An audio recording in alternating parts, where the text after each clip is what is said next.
poursuivre avec le dernier panel de cette deuxième journée du Rendez-vous Casablanca de l'assurance sur une thématique extrêmement intéressante. Et merci encore pour votre présence parmi nous et de rester jusqu'au bout, jusqu'au moment qu'on se retrouve toutes et tous pour le cocktail de déjeuner qui est prévu juste après.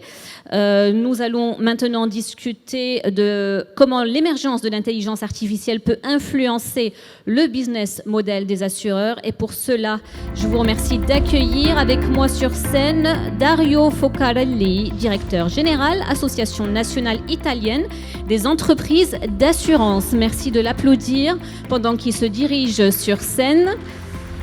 Merci beaucoup. Je vous en prie, installez-vous là juste à côté de moi. Merci encore pour votre présence parmi nous. Nous accueillons également Madame Isabelle Antoine, directrice du marché incendie, accidents et risques divers particuliers et professionnels, AXA France. Bienvenue à vous, chère Madame.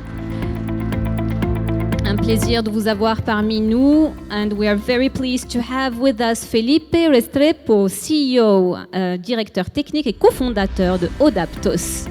Welcome to you, dear Felipe. And last but certainly not least, nous avons le plaisir d'avoir parmi nous Charles Lepillier, mesdames et messieurs, fondateur et président de Capit Consulting.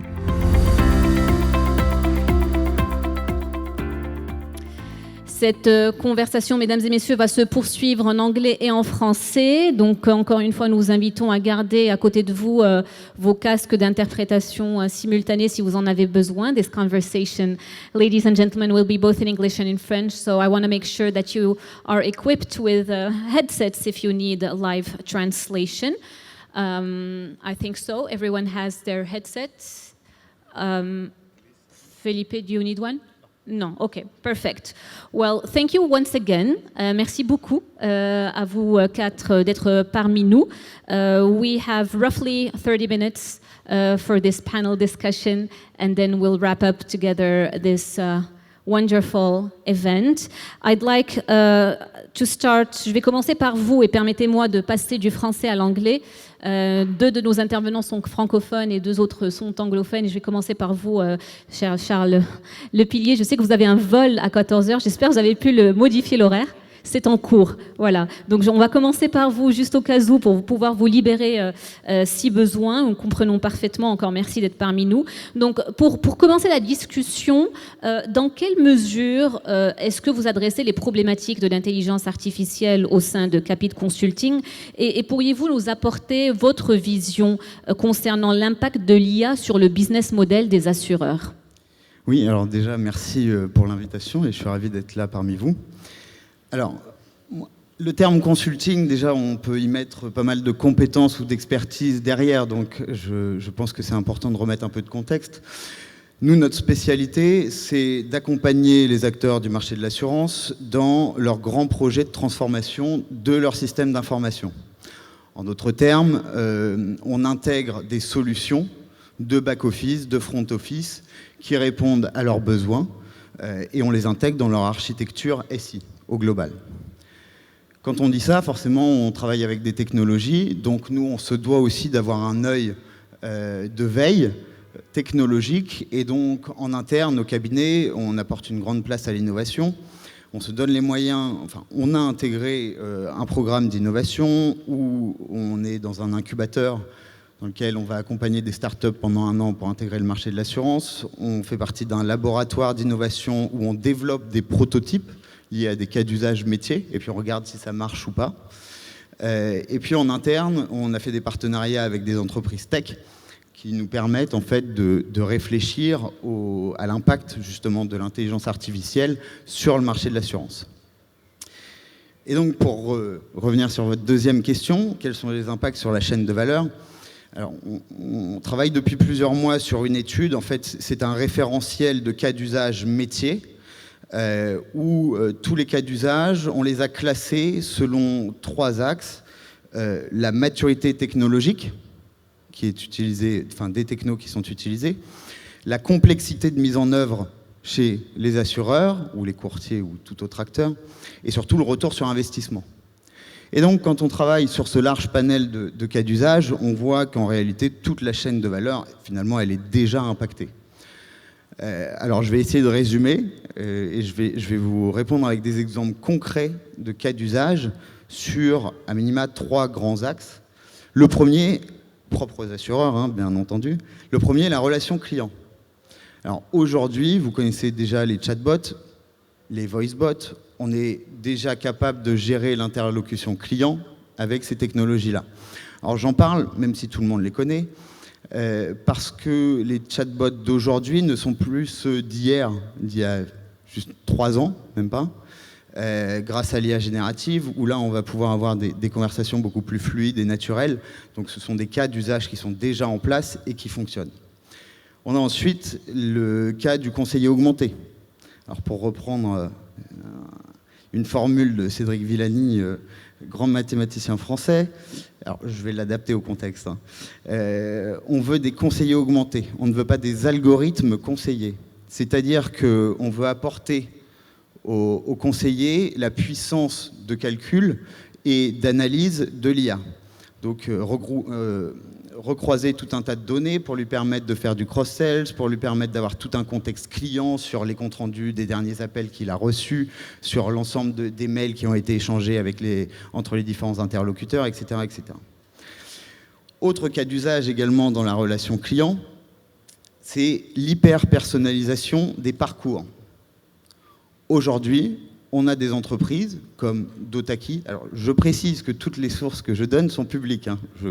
Malheureusement pour vous, il n'y aura pas de secret qui sera dévoilé.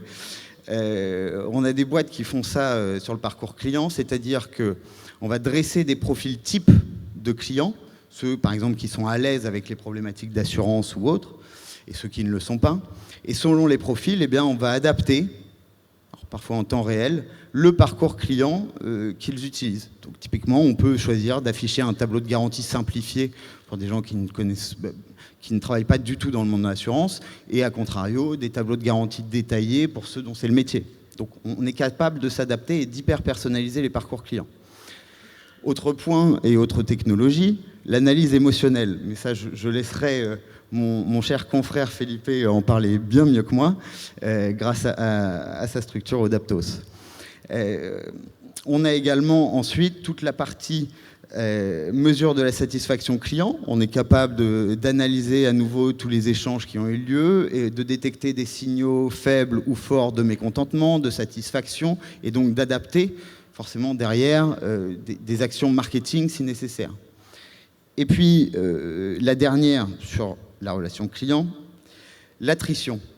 Aujourd'hui, les modèles prédictifs nous permettent de prédire à plus de 90% quel client va partir dans les prochains mois.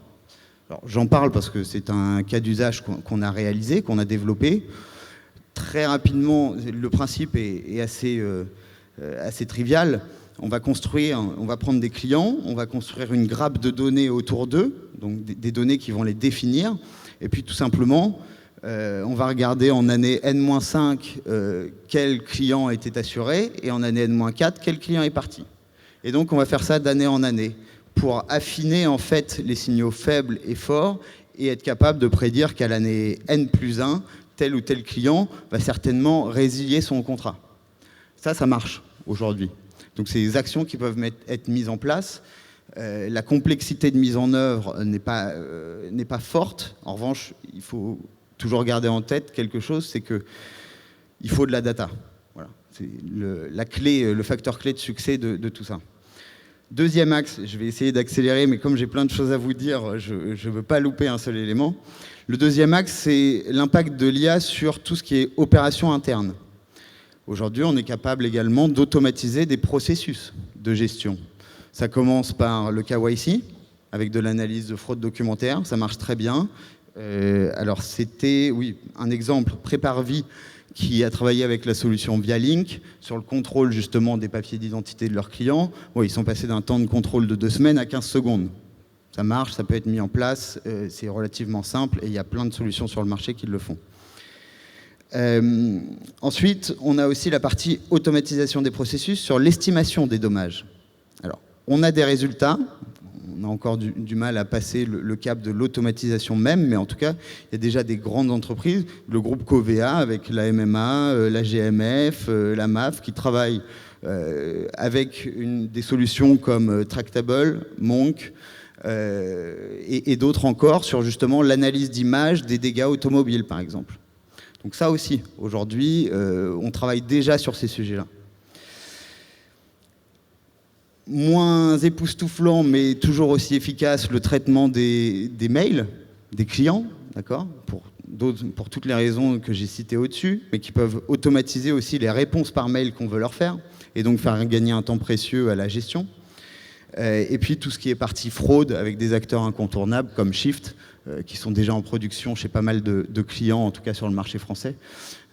Donc il y a tous ces cas d'usage-là fonctionnent aujourd'hui avec un certain degré de maturité. Le troisième axe, propre aux assureurs, la maîtrise du risque.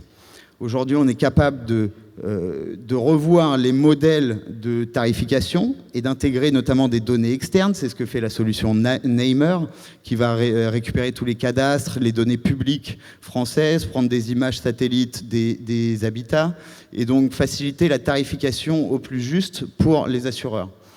Hier, vous avez reçu Descartes Underwriting, qui s'est lancé sur l'assurance paramétrique, qui est réalisable avec le traitement de données externes, des images satellites, sur les tempêtes, l'analyse des données géologiques, sur les sécheresses, par exemple. Donc on va aussi être capable de dire à quel moment il faut arroser, par exemple, pour les récoltes, etc. Et puis, on a aussi une boîte qui s'est montée, Accurate, qui marche très bien, qui permet de proposer des nouveaux modèles de calcul actuariel où, au lieu de traiter 20 variables comme on le fait depuis 30 ans, aujourd'hui, on est capable d'intégrer beaucoup plus de variables que ça dans les modèles et donc faciliter le métier des actuaires.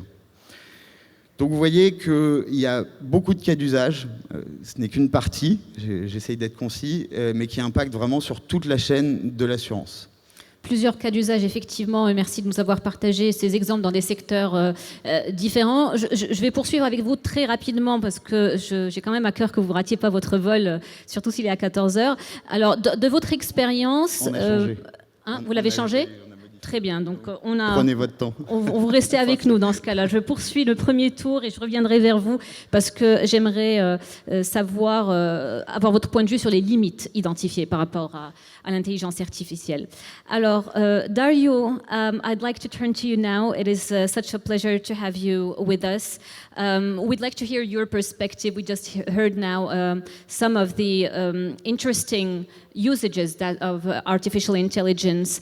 Now, insurance companies are heavily investing in adopting innovative technological solutions to support their activities with AI applied across the whole insurance value chain. How are technology-driven transformations changing traditional business models in the insurance industry? So, first of all, let me thank the organizers. It's been a fantastic event, and Bashir, let me congratulate with you and your team because definitely this has been one of the most interesting events in the year. So the question is very long and complicated. Charles already gave use cases. So let me just give a brief description of the market as I look at, and in particular with the consequences for the insurance market. First of all, is already a big market, and it is rapidly growing. I'm not going to give amount and figures, but at least two things we have to tell. First of all, investments are already 150 billions, and they are increasing very rapidly. We had to say, very frankly, that most of the investments are from the US and China. So Europe and other continents should be more, let's say, more involved in this kind of investments. Second point, the market value. The industry now is evaluated at $200 billion, but at the end of 2030, so very close, will be 10 times higher. So definitely this is something that we have to work with. And the financial sector is the most important application of intelligence, artificial intelligence. Already said, so I'm not going to repeat. And the three main reasons, again, have been already said. Customer engagement, create virtual expert, and content generation. Maybe this has been underlined. I mean, you can adapt the documentation you give your client, adapt the contracts to the people that you have in front. And this is something completely new. So looking at the effect and the impact on the insurance industry, two things is important. We want to be close to our customers. We want to be partner of our customer, and we want to be their advisor against the risk, but also against other possible events. So this is an important thing to underline. The second important thing is that, of course, we do it with much more efficient ways, and this is, of course, will reduce the cost of insurance, but also will increase the possibility to offer insurance. I'm not going through the use cases, but this is a key point. If we want to reduce insurance gap, we have to follow such strategies. This is something very important for me. Thank you so much for sharing that, and I'll come back to you with a second question on how to reduce the insurance, the protection gap. Thank you again, Dario, for sharing your insights with us. Isabelle, je me tourne vers vous maintenant. Nous avons écouté tout à l'heure de la part de Charles Lepillier les divers cas d'usage, on va dire, de manière générale dans le secteur. Maintenant, vous êtes responsable du marché retail chez AXA France. Comme on l'a vu, l'IA est déjà une réalité et bien implantée. Est-ce que vous pourriez nous partager quelques cas d'usage dans le cas spécifique au sein d'AXA ? Oui, merci de m'accueillir. Je suis ravie d'être avec vous aujourd'hui. Donc effectivement, je me suis retrouvée beaucoup dans tout ce qui était mentionné précédemment. La data, nous, chez AXA France, on a choisi de la mettre vraiment au cœur de notre stratégie et elle est partie prenante de notre plan stratégique des 3 premières années. On a un virage extrêmement fort avec l'arrivée de la générative IA et de tout ce que ça va générer comme opportunité et comme risque, aussi à maîtriser, à piloter et à gouverner. Mais néanmoins, on a déjà une vingtaine de cas d'usage qui sont aujourd'hui adressés, soit en test, soit en production, autour des différents sujets qui ont été mentionnés. Donc on pense évidemment aux clients, à la bonne vision 360 de nos clients, à pouvoir adresser le bon risque au bon moment, lui proposer une offre qui lui convienne, qui réponde à ses besoins. Donc il y a tout ce pilier central du client qui est évidemment la base numéro 1 de notre plan. Mais au-delà de ça, on a tous les use cases autour de l'excellence opérationnelle, on en a parlé, la façon dont ça va pouvoir aider nos conseillers, toutes ces technologies, l'OCR, l'interprétation du langage, la lecture automatique des documents, comment on va pouvoir enlever des tâches à valeur non ajoutée pour nos collaborateurs pour qu'ils se concentrent sur le reste et bénéficier de cet apport au bénéfice in fine des clients et de leur satisfaction. Le troisième axe assez fondamental pour nous, et je pense que ça fait écho à toutes les discussions autour des risques auxquels on fait face aujourd'hui, les risques climatiques, l'inflation, tout ce qui vient heurter un petit peu la façon dont on avait l'habitude de faire les choses. Donc on a besoin d'être plus réactif, on a besoin de mettre la data au service aussi de l'excellence technique pour pouvoir mieux comprendre, adresser ces risques et délivrer au plus vite dans nos systèmes le bon niveau de tarification, par exemple, on en parlait. On a besoin d'avoir de la donnée interne, de la donnée externe qui soit exploitable.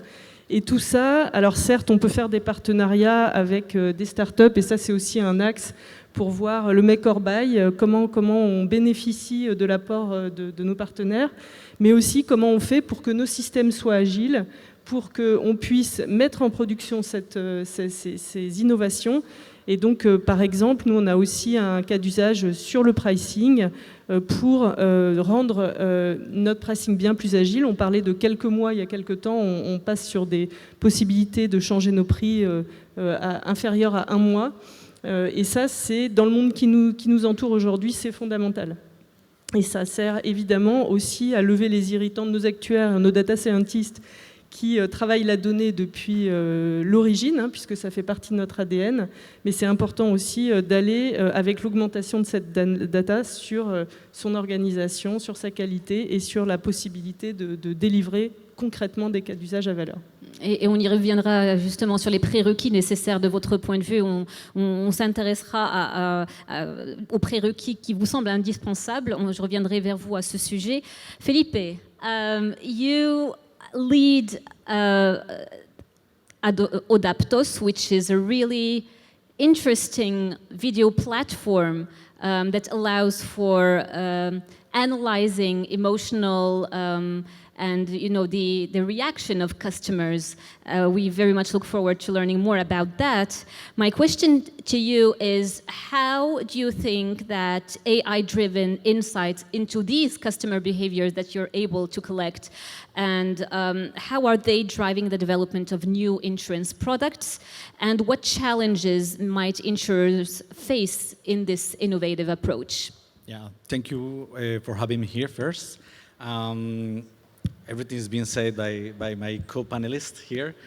It's really interesting, the part that we often forget when we are talking about artificial intelligence, and is the customer.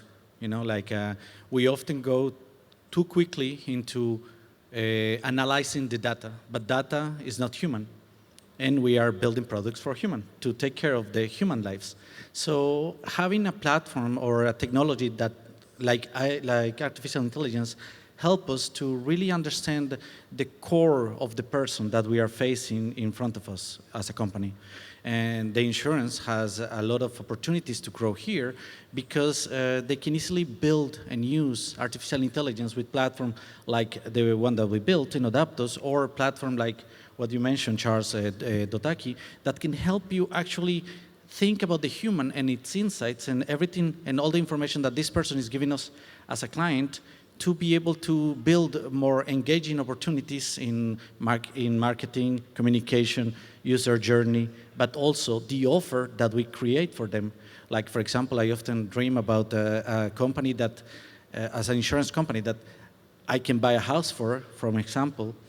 Then I buy an insurance for my house, but then soon after they have all my data, they can propose to me other kinds of insurance that can help my life get better all the time, And this can only be achieved by analyzing all this data and having the human at the center of the process. So I think that artificial intelligence is going to play a huge role in everything that we do in this market, in the insurance, to be able to ensure that the human perspective of it's taken into consideration, because we can analyze such an extremely amount of data that is really important to also have this connection with the user and with the persons, And as the keynoter that was behind us said, one of the most important things that is going to happen with this is going to be privacy concerns and the regulatory part of it.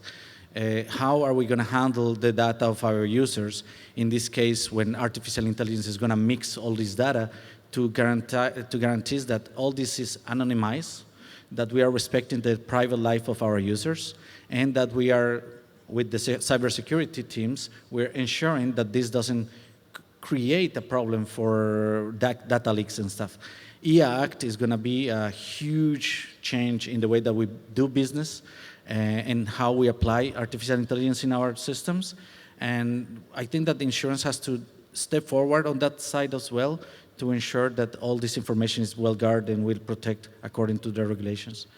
Thank you so much. Thank you for sharing that. Really interesting indeed to learn about this new aspect. I'd like to offer you all a final, remarks. Un dernier tour de table rapidement pour clôturer ce panel, vu que nous sommes hélas limités par le temps. C'est un sujet où il y a tellement à dire, beaucoup de choses aussi, beaucoup d'intérêt. Je le sais aussi dans la salle et au niveau de notre audience sur YouTube, sur cette thématique de l'intelligence artificielle et son impact sur les business models du secteur des assurances.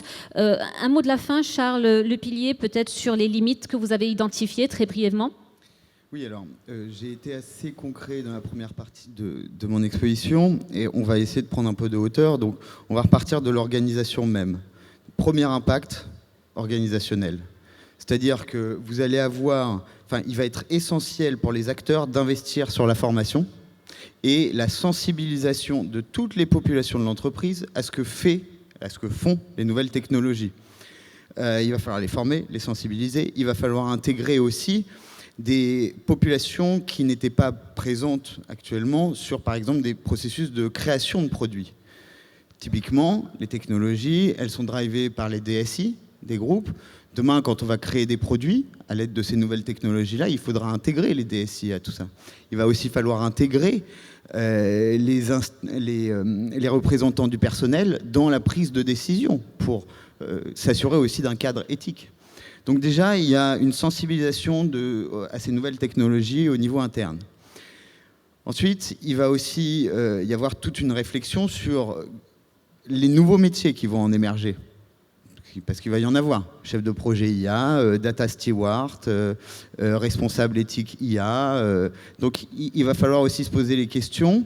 Déjà, quelle gestion prévisionnelle des emplois et des compétences je peux faire pour identifier en interne les opportunités de développer ces nouveaux métiers-là. Et puis aussi, après, potentiellement aller chercher en externe ces nouvelles compétences. Et puis ensuite, il faudra se poser la question, comment on intègre toute cette nouvelle organisation dans les processus déjà existants. Ça, c'est la première limite organisationnelle.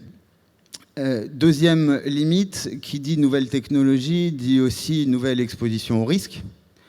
Premièrement, liée à cette technologie-là, vous en avez déjà certainement entendu parler, les biais. On appelle les biais, en fait, toutes les fausses réponses et sans sens que la machine peut nous faire. Donc déjà, il faut travailler aussi sur la limitation de ce risque-là. Via des prompts ingénieurs, il faut tester, il faut acculturer les machines à son environnement, etc. Et puis, deuxième risque, c'est si vous exposez votre technologie GPT avec de l'IA générative à vos clients finaux, vous vous exposez aussi à de nouvelles attaques cyber. Des personnes malveillantes peuvent très bien venir bomber, c'est-à-dire inonder votre machine pour lui faire dire des biais cognitifs. Donc ça, ce sont les premiers risques. Ensuite, autre risque, évidemment, la politique de confidentialité des données. On a quand même des règlements, notamment au niveau européen, donc il va falloir répondre à tous ces règlements-là, RGPD notamment, pour s'assurer que la data est anonymisée, qu'il n'y a pas de dérive liée à cette utilisation-là par les machines. Et de manière générale, Philippe en parlait de l'IA Act, finalement, les impacts sur la chaîne de valeur, ils vont être drivés par ces nouvelles législations-là. Alors l'IA Act, aujourd'hui, je pense qu'on a encore pas mal de chemin à parcourir, puisqu'on voit qu'on a défini 4 types d'intelligence artificielle, risque minimal, risque limité, haut risque et IA interdite. Voilà. Maintenant qu'on a dit ça, il va falloir continuer de développer une législation globale et ensuite redescendre au niveau plus local, régional, sur les différents secteurs pour apporter des réponses davantage ciblées à toutes les opportunités que l'utilisation de ces nouvelles technologies peuvent apporter. Oui, absolument. Effectivement, cette réglementation qui est nécessaire, avec aussi ces craintes par rapport au deepfake aussi qu'on voit et qui pose une réelle problématique où on ne sait plus faire la différence entre le réel et l'inventé. Donc ça fait clairement partie des challenges. Merci beaucoup Charles pour cet éclairage. Isabelle Antoine, je poursuis avec vous en français toujours pour clôturer vos propos, les prérequis qui vous semblent nécessaires. Alors les prérequis, et je rejoins encore une fois ce qui vient d'être dit, il y a un sujet d'organisation assez importante. Et nous, on a choisi en fait de lancer un vrai programme de transformation data au sein d'AXA France. Ce programme, il vise à justement diffuser cette data culture parce que c'est très important de le faire, de responsabiliser les utilisateurs de la donnée sur la bonne qualité de la donnée, parce qu'au-delà de tout ce qui est fake information, si la donnée n'est pas juste à l'entrée, on va avoir un problème à la sortie, de documenter tout ça, de documenter les modèles de plus en plus sophistiqués qu'on utilise pour l'ensemble de nos sujets. Donc cette gouvernance qui doit irriguer toute l'entreprise de la même façon à travers les métiers, et puis ce rapprochement du métier et de l'IT qui est fondamental pour moi, c'est-à-dire que les cas d'usage pour une IA réussie, c'est un cas d'usage qui part d'un besoin métier, qui est conçu avec les gens de l'IT, qui est développé, qui est documenté, qui est soumis à toute la gouvernance nécessaire pour respecter les IA Act. Et c'est fondamental pour la réussite. Et la formation et l'acculturation, au-delà de l'acculturation, la formation, l'upskilling des compétences pour répondre aux angoisses de certains qui peuvent se dire « mais est-ce que l'IA ne va pas remplacer mon activité ?» c'est aussi important, c'est-à-dire que oui, l'activité va évoluer, on a une transformation qui est en train de se jouer, mais il faut accompagner nos collaborateurs, il faut leur donner les compétences, parce que ce qu'on pense, c'est que l'humain restera toujours central, mais que c'est important de se transformer, de passer ce step, sinon on ne pourra pas tenir la longueur autour de l'IA et de sa bonne utilisation. Absolument. Merci infiniment pour ce partage.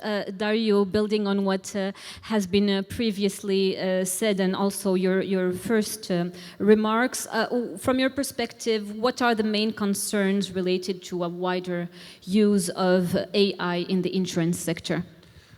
Okay, very briefly to close. First of all, we have to move from damage compensation to global risk manager of people. This is something very important. Obviously, in doing that, we need data, we need technology, we need a lot of other ways to interact with clients.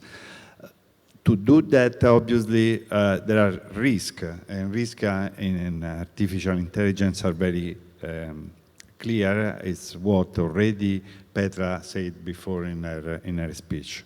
There are risks of misperception.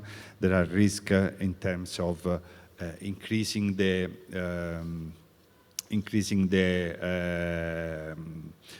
misinformation, biases, and also ethical dilemmas. So as an industry, we have to find a solution for each of these risks. And European regulation, the AI Act that have been already said, is a first step, is a first attempt. To be honest, our feeling as European insurers is that there are risks also in being too severe in terms of regulation. We have to achieve an equilibrium, a trade-off, to solve an optimal trade-off between regulation and between protecting consumer. We will see during these years, because it will be a very long journey. I'm sure that the practical implementation of the AI Act will be very complicated, and definitely I hope that they will not stop the innovation. I'm sure that the innovation will continue, but what is important is that it continues toward the common goods of people.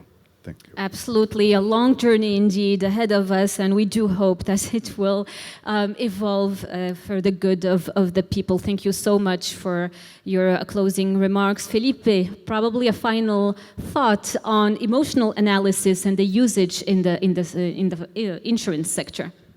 Yeah, as I was saying before, the human is very important when you are creating a product. That's across all industries. But I think that I don't know an industry that has more stress-related levels than insurance when you are a client. So either you are thinking on the death of a person and a catastrophe or something like that. So you're always thinking on things that are create stress in your mind when you're a customer.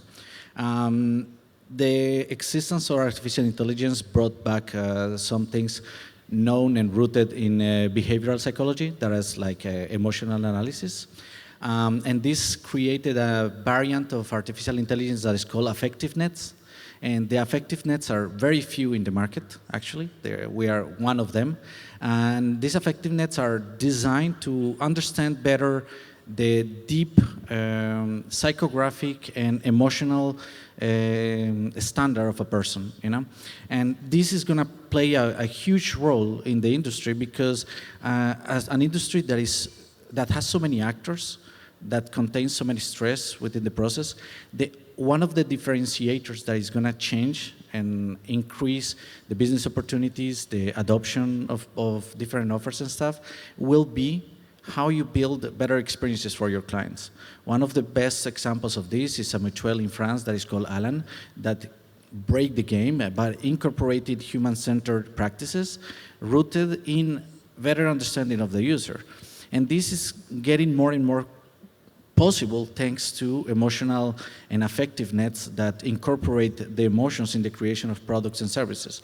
And I think that this is going to shape the world in different products. I think that one of the things that I don't often hear insurances call themselves is that they are e-commerces, you know, in a certain way. So we are moving from an old way of doing things with a person that was my advisor and stuff, and we're doing more things by our own as clients. And this has to be treated as e-commerce.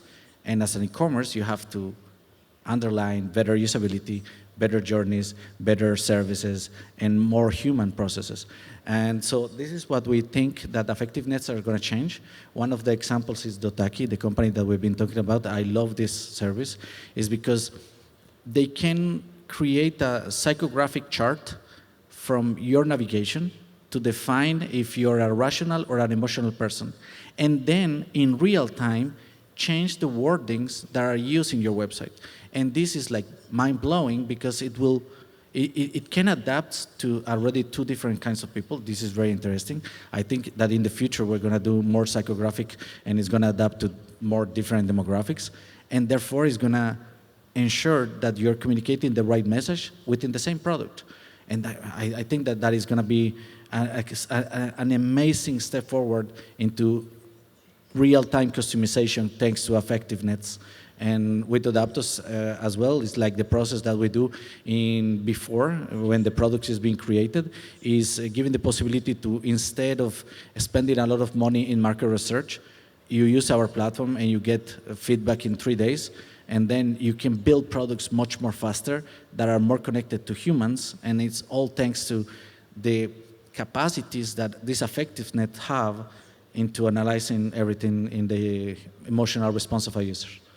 Fascinating indeed. Imaginez, mesdames et messieurs, effectivement, si nous venions à opérationnaliser cela et qu'en analysant les comportements, les expressions du visage, on venait à être amené à, en live, actualiser les mots utilisés sur nos sites internet en fonction de si on a un profil rationnel ou émotionnel devant nous. C'est tout le pouvoir de la personnalisation que peut nous conférer l'intelligence artificielle. Merci infiniment à vous quatre. Thank you so much. We appreciate your expertise. Let's please give them a round of applause. Thank you again.